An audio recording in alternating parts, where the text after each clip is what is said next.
April 30th, 1945. The heart of a collapsing empire, deep beneath Berlin, in the history records that Adolf Hitler took his own life. But what if that's not the whole story? What if the most infamous man of the 20th century didn't die in that bunker? What if he escaped? For decades, this question has fueled one of history's most enduring and controversial conspiracy theories. Today, we're going to separate fact from fiction. Look at the declassified documents, eyewitness accounts, and the wild claims that suggest Hitler may have pulled off the ultimate vanishing act.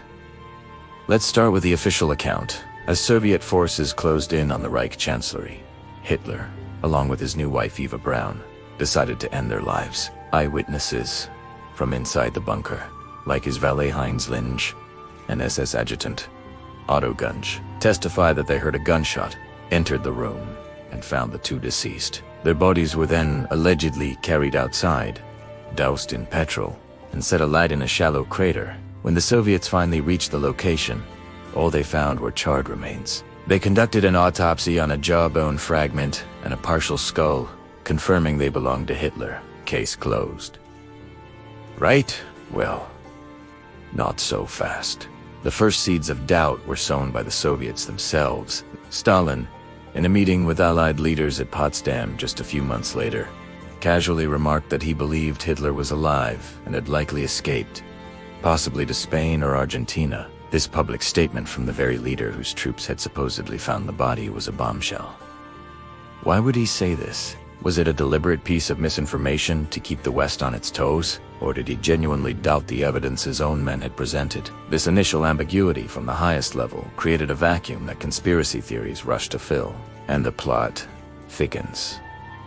In 2009, American archaeologist and bone specialist Nick Blanton was allowed to examine the supposed skull fragment held in Moscow. He took a DNA sample, and the results were stunning. The fragment didn't belong to Hitler. In fact, it belonged to a woman, likely under the age of 40.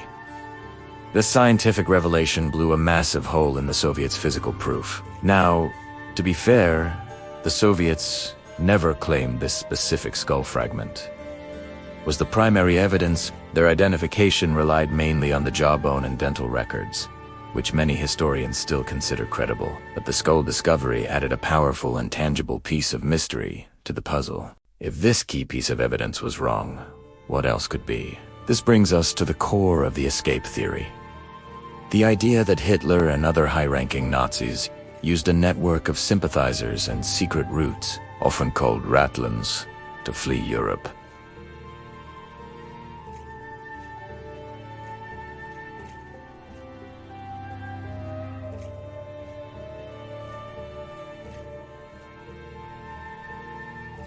The primary destination, South America, particularly Argentina, under President Juan Perón, was known to be sympathetic to the Nazi cause and became a haven for many fleeing war criminals, including notorious figures like Adolf Eichmann and Joseph Mengele. So, the infrastructure for such an escape was undeniably in place. Proponents of the theory point to a trove of declassified FBI and CIA documents. For years, these agencies received a steady stream of alleged Hitler sightings from all over the world. One famous FBI file from 1945 details a report from an informant who claimed he helped Hitler land via submarine in Argentina. The informant provided a detailed description of a secret ranch in the foothills of the Andes, where Hitler was supposedly living. The FBI took it seriously enough to investigate, but ultimately couldn't verify the claims, and closed the file, labeling it inconclusive. While these documents prove that intelligence agencies were investigating the possibility, they don't provide concrete proof of an escape. They are a collection of leads, rumors, and dead ends.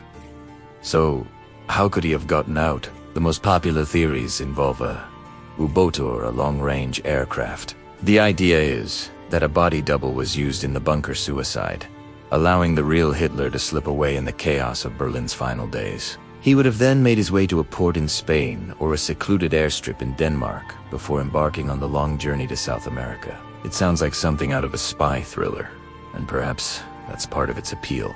Books like Grey Wolf, The Escape of Adolf Hitler by British authors Simon Dunstan and Jared Williams have laid out this scenario in incredible detail. They claim Hitler and Eva Braun lived out their days in a remote, protected compound in Patagonia, Argentina, and even had 2 daughters. They present interviews with alleged eyewitnesses and a chain of circumstantial evidence to support their claims. However, mainstream historians have heavily criticized Grey Wolf and similar works, pointing out that they often rely on unreliable testimony, misinterpret documents, and make huge logical leaps without solid evidence. So, let's weigh the evidence. On one side, we have the initial confusion from the Soviets, the bombshell DNA test on the skull fragment, declassified intelligence files, documenting potential sightings, and the undeniable fact that many top Nazis did successfully escape to South America. The motive and the means were there. On the other side, we have multiple, consistent eyewitness testimonies from people who were in the bunker and had known Hitler for years. They all tell the same story of a suicide. We have the Soviet autopsy on the jawbone, which, despite the controversy over the skull, has been largely accepted by forensic experts who have reviewed the records. And perhaps, most compellingly, we have the psychological state of Hitler himself in his final days. Accounts describe a man who was physically and mentally shattered. He was ill, paranoid, and utterly defeated.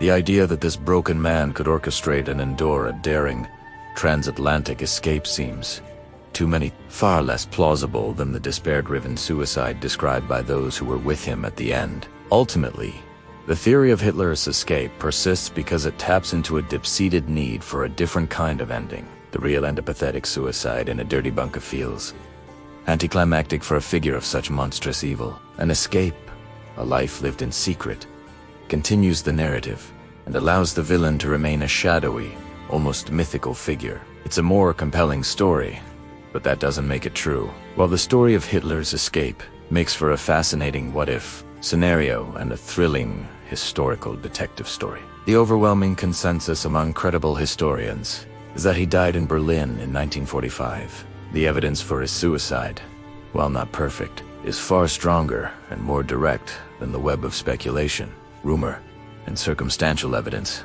that supports the escape theory. The mysteries, like the female skull, are tantalizing, but they aren't enough to rewrite the history books.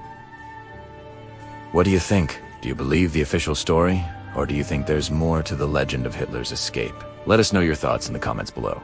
We love diving into these historical mysteries with you. If you enjoyed this deep dive, make sure to hit that like button and subscribe for more content just like this. Thanks for watching, and we'll see you in the next video.